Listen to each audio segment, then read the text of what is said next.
Shalom semuanya. Menurut kalender Ibrani, dari tanggal 15 September 2023 sampai dengan tanggal 2 Oktober 2024, kita memasuki tahun 5784, yaitu P Dalet. P Dalet artinya 84. Angka 80 menggambarkan mulut. Tuhan kembali mengingatkan tentang peranan mulut kita. Biarlah mulut kita dipakai untuk memuliakan Tuhan, menjauh dari segala kejahatan, dan saling membangun sesama kita. Kalau kita membaca dari Yohanes 8 ayat 43 sampai dengan 44, apakah sebabnya kamu tidak mengerti bahasaku? Sebab kamu tidak dapat menangkap firmanku. Iblislah yang menjadi bapamu, dan kamu ingin melakukan keinginan-keinginan bapamu. Ia adalah pembunuh manusia sejak semula, dan tidak hidup dalam kebenaran. Sebab di dalam dia memang tidak ada kebenaran. Apabila ia berkata dusta, ia berkata atas kehendaknya sendiri. Sebab ia adalah pendusta dan bapa segala dusta. Saudara, saya mau ingatkan kepada kita. Tuhan mengingatkan kepada kita, jangan berdusta. Iblis adalah pendusta dan bapa dari segala dusta. Kalau kita sering berdusta, itu berarti bapa kita adalah iblis. Saya percaya kita akan mengerti semua ini.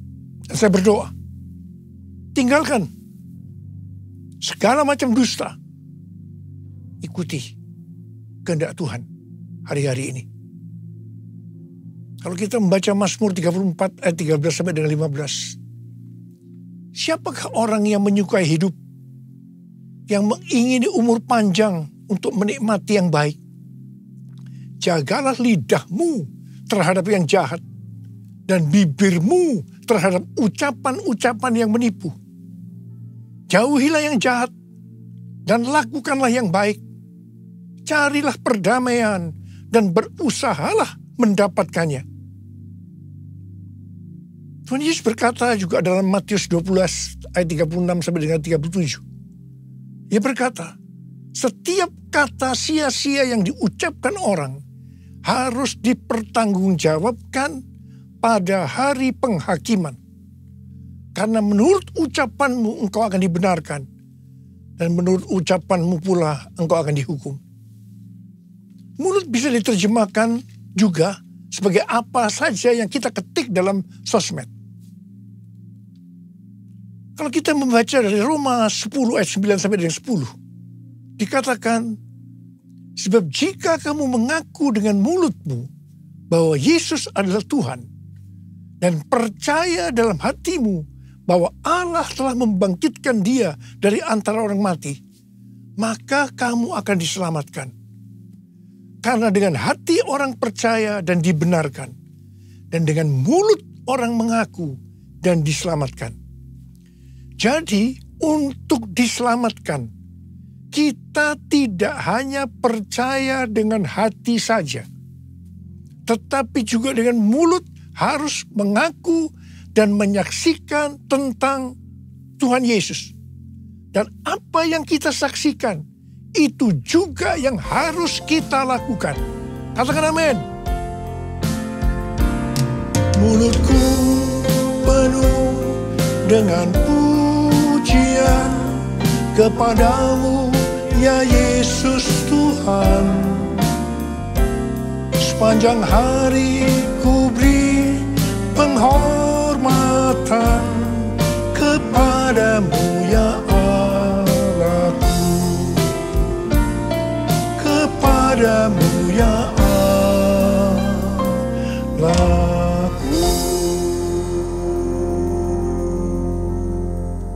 Pada tanggal 5 Agustus 2023, waktu MDPJ bulan Agustus, pagi harinya saya masuk saat teduh. Biasanya saya membaca Alkitab dari Perjanjian Lama, Perjanjian Baru, Mazmur, dan Amsal. Di sini Tuhan berbicara kepada saya melalui Mazmur dan Amsal.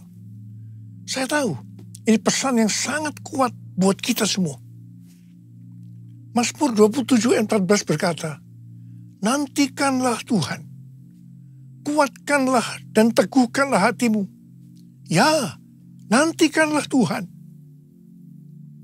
Amsal 20 ayat 22 berkata, janganlah engkau berkata, aku akan membalas kejahatan. Nantikanlah Tuhan, Ia akan menyelamatkan engkau. Pesan Tuhan kepada kita ini, nantikanlah Tuhan.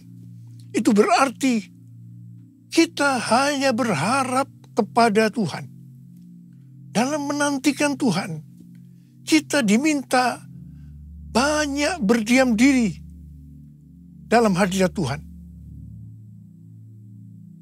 Dalam doa, pujian, penyembahan, bersama-sama dalam unity siang dan malam. Orang yang menantikan Tuhan, orang yang berharap hanya kepada Tuhan, akan mengalami seperti apa yang dituliskan dalam Yesaya 40 ayat 30 dan 31. Orang-orang muda menjadi lelah dan lesu, dan teruna-teruna jatuh tersandung. Tapi orang-orang yang menanti-nantikan Tuhan mendapat kekuatan baru. Mereka seumpama raja wali yang naik terbang dengan kekuatan sayapnya. Mereka berlari dan tidak menjadi lesu. Mereka berjalan dan tidak menjadi lelah. Haleluya. Orang yang berharap Tuhan diperbarui kuatnya, terbang naik dengan sayap raja wali. Berlari tiada penat, berjalan tiada lelah. Ajarku harap kau Tuhan. Tuhan menetapkan langkah-langkah orang yang hidupnya berkenan kepadanya. Apabila ia jatuh, tak sampai tergeletak, sebab Tuhan menopang tangannya.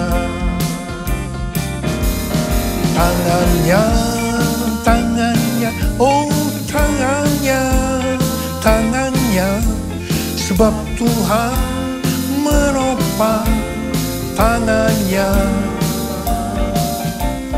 Apabila ia jatuh, tak sampai tergeletak, sebab Tuhan menopang tangannya. Angkat tangan kita, sebab Tuhan menopang tanganku, sebab Tuhan menopang tanganku. Sekali lagi, sebab Tuhan menopang tanganku. Haleluya. Dalet atau angka 4 digambarkan sebagai sebuah pintu terbuka. Dan juga digambarkan dengan seorang dengan posisi yang membungkuk, menunduk, yang melambangkan kerendahan hati. Dan kesadaran bahwa kita tidak memiliki sesuatu apapun jika tidak diberikan oleh Sang Pencipta. Daud adalah gambaran dari seorang yang terus berupaya untuk memiliki hati yang berkenan kepada Tuhan. Nama Daud mengandung arti dari kerendahan hati kepada kerendahan hati. Kita adalah murid-murid Tuhan Yesus. Dan sesuai dengan 1 Yohanes 2 ayat 6. Maka murid Tuhan Yesus adalah mereka yang hidupnya sama seperti Kristus telah hidup.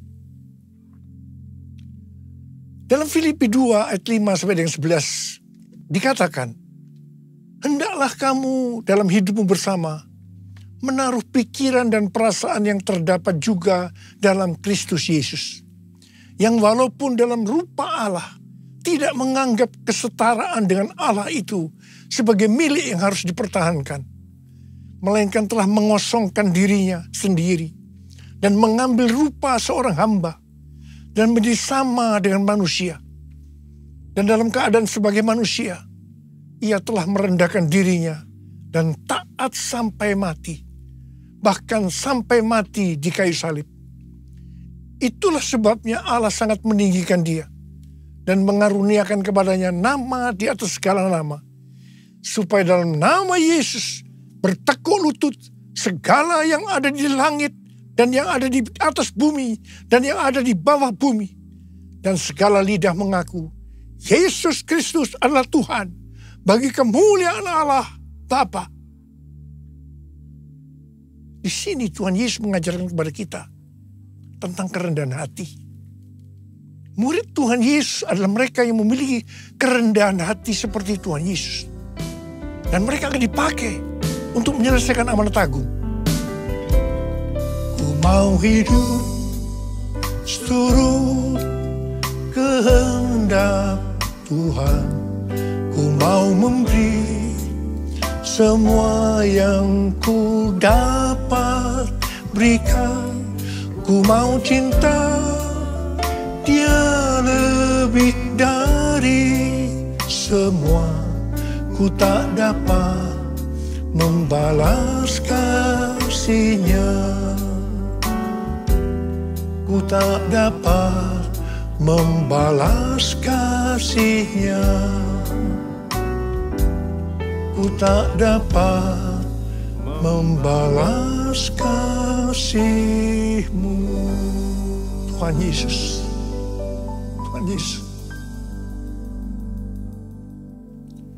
Hari-hari ini kita telah meninggalkan P Gimel tahun 83 dan memasuki P Dalet 84. Gimel, angka 3, merupakan gambaran seekor unta yang dipakai untuk mengangkut barang-barang. Gambaran dari kemakmuran dan kekuatan. Jadi dapat diartikan mereka yang kelihatannya memakai kekuatan atau kemampuan baik secara jasmani atau finansial yang sedang menuju Dalet 4 yang merupakan proses pembentukan dan pemurnian yang akan menghasilkan kerendahan hati.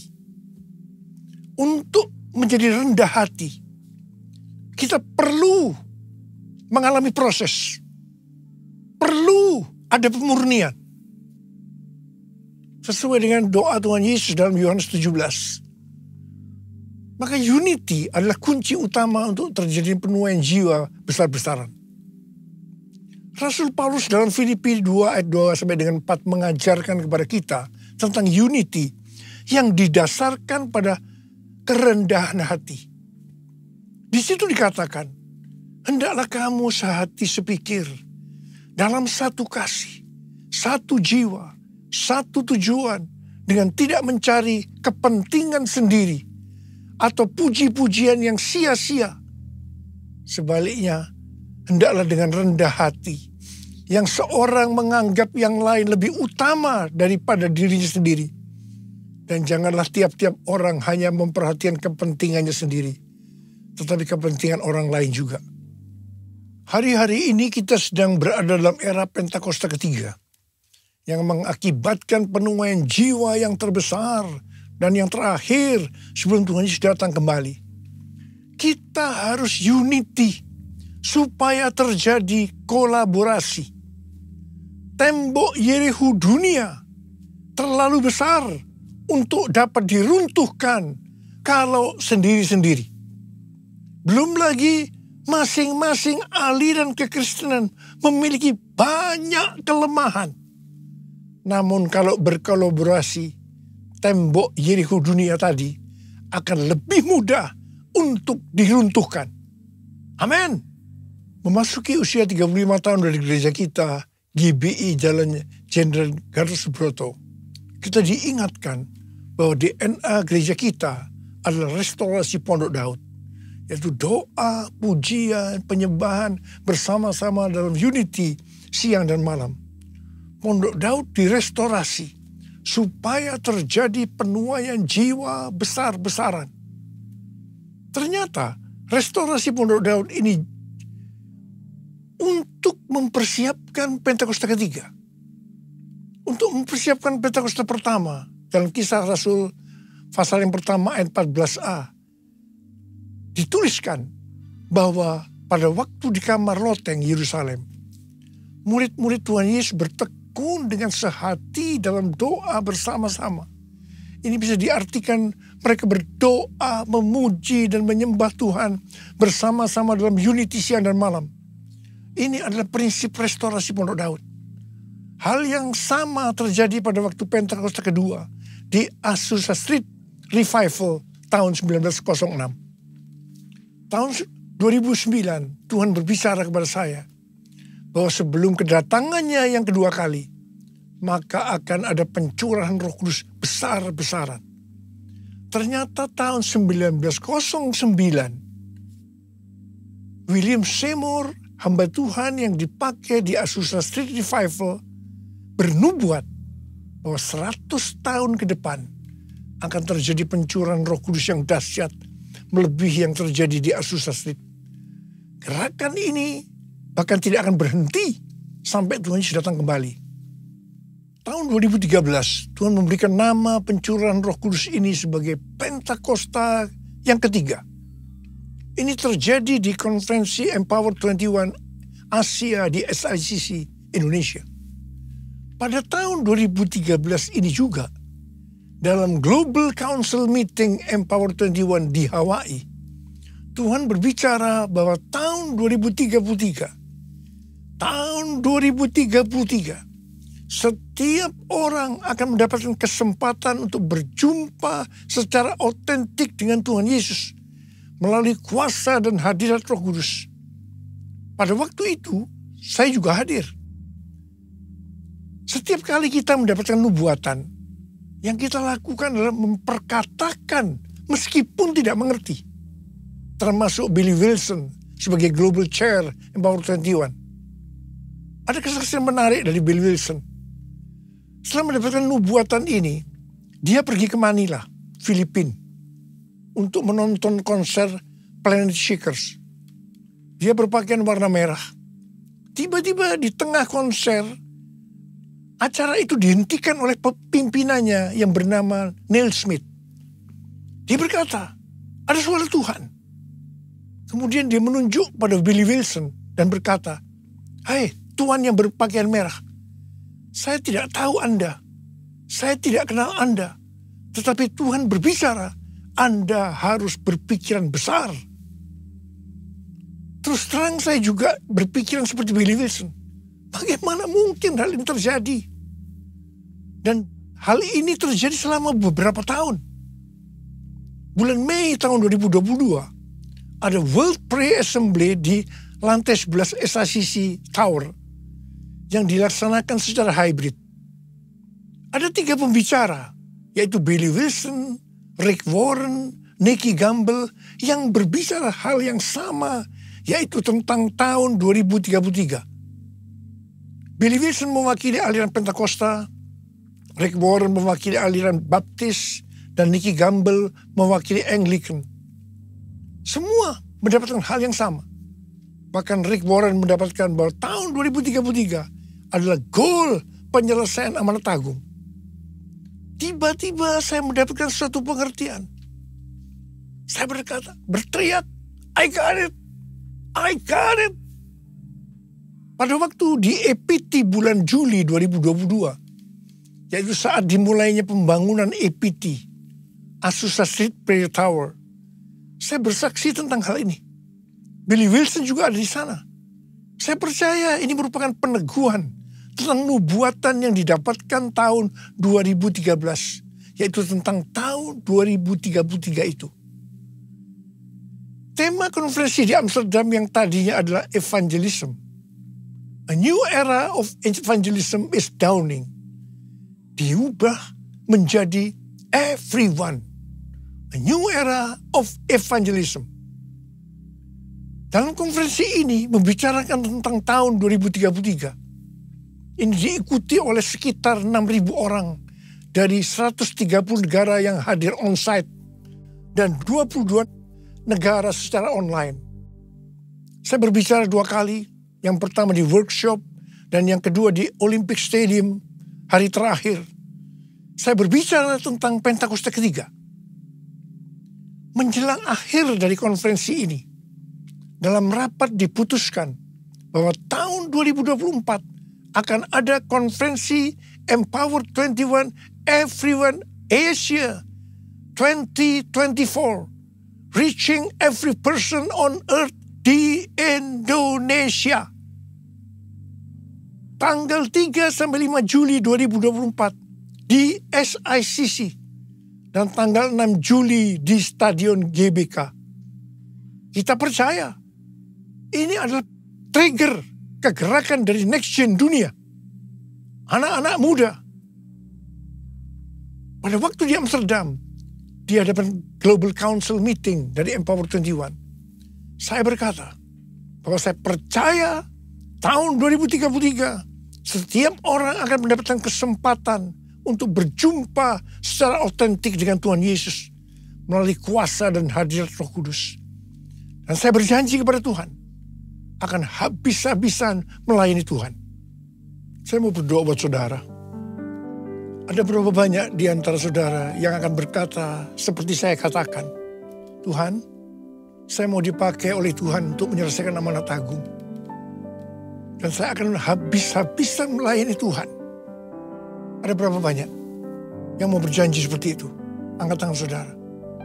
Mari katakan bersama saya. Come Holy Spirit, fall in this place. I need more and more of you. Fill me again with the power of your Spirit. Lord, I'm crying out for more and more of you. Mari angkat tangan saudara. Kita berbahasa roh sekarang. Kurang dapat sandal.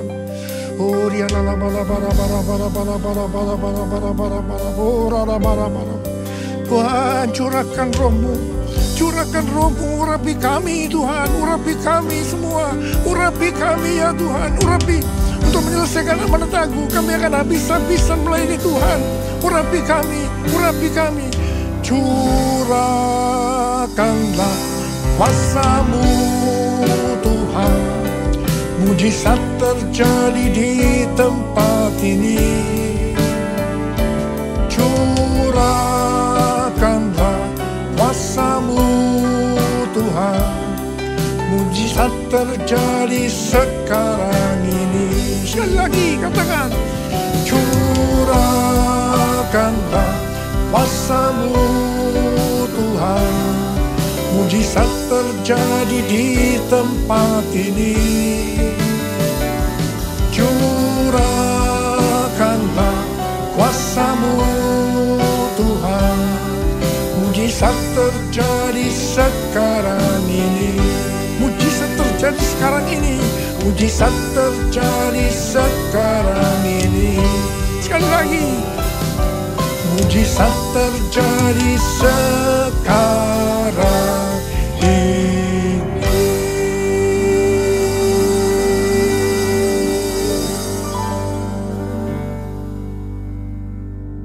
Mari, saudara-saudara, kita akan masuk dalam perjamuan kudus. Kita akan mengingat ayat ini. Sebab setiap kali kamu makan roti ini dan minum cawan ini, kamu memberitakan kematian Tuhan sampai Ia datang. Perjamuan kudus adalah perjamuan Tuhan Yesus sendiri. Setiap kali kita masuk dalam perjamuan kudus, Tuhan Yesus selalu berkata, biarlah ini menjadi peringatan akan aku. Karena itu mari, arahkan hati kita kepada kebaikan Tuhan. Kita akan mengingat kebaikan Tuhan. Supaya kita lebih mengasihi Tuhan Yesus. Kita lebih mengasihi satu dengan yang lain. Mari tundukkan kepala. Bapa, siapakah kami sebelum kami mengenal Engkau? Kami semua orang berdosa. Upah dosa adalah maut, mati.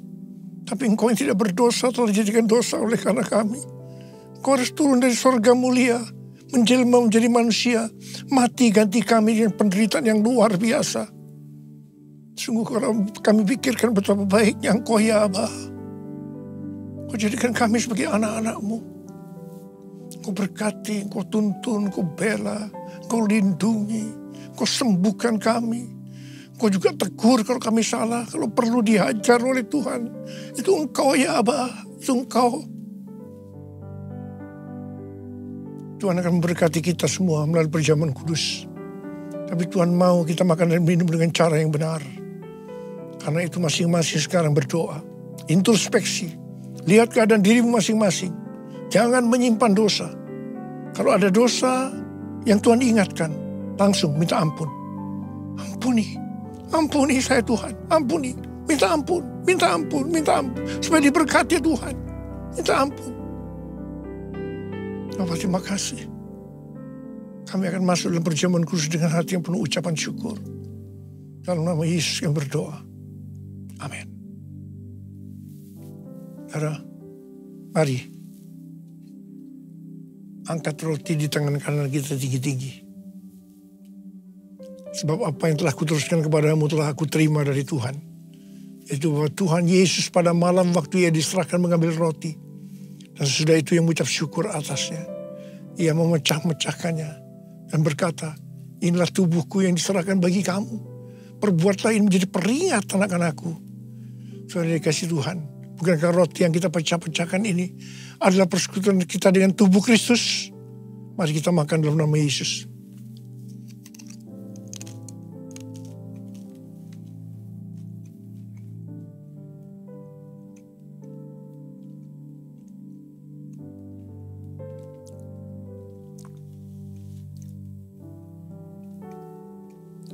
Angkat cawan di tangan kanan kita tinggi-tinggi. Demikian juga yang mengambil cawan sudah makan lalu berkata, cawan ini adalah perjanjian baru yang dimeteraikan oleh darahku. Perbuatlah ini setiap kali kamu meminumnya menjadi peringatan akan aku. Orang yang kasih Tuhan. Bukankah cawan pengucapan syukur yang atasnya kita ucapkan syukur adalah persekutuan kita dengan darah Yesus. Mari kita minum dalam nama Yesus.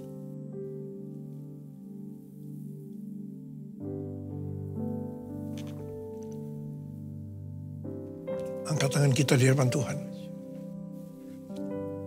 Ucapkan syukur dan terima kasih dengan suara. Jangan diam. Tuhan terima kasih.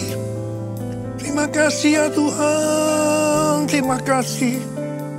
Terima kasih ya Tuhan. Terima kasih ya Tuhan. Terima kasih. Oh radar bara bara bara bara bara bara. Oh rialala bara bara bara bara bara bara bara bara bara.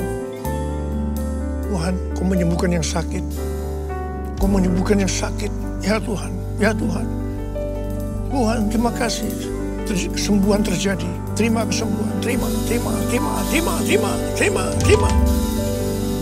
Terima kasih Tuhan. Oh, yang terikat dibebaskan. Oh, yang susah dihiburkan oleh Tuhan. Tuhan memberikan bagi kita pengharapan yang baru. Terima kasih. Terima kasih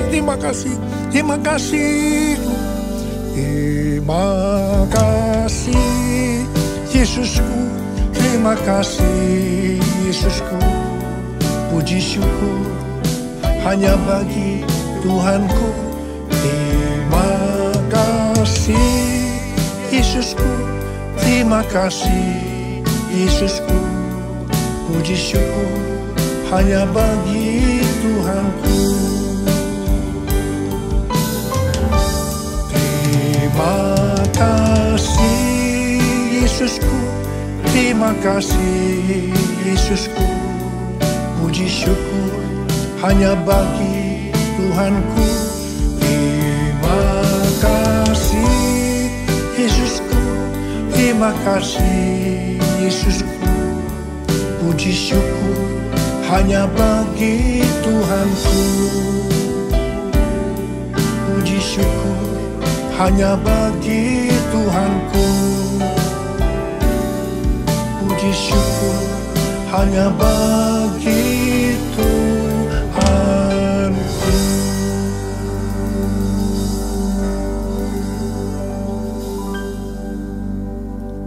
Terimalah berkat Tuhan. Kasih karunia yang berlimpah-limpah daripada Allah Bapa dalam Anak yang tunggal Yesus Kristus. persekutuan yang manis dengan Roh Kudus menyertai kita semua mulai hari ini. Sampai Tuhan Yesus datang menjemput kita di awan-awan dan bahkan sampai selama-lamanya. Yang percaya bersama-sama katakan, amin.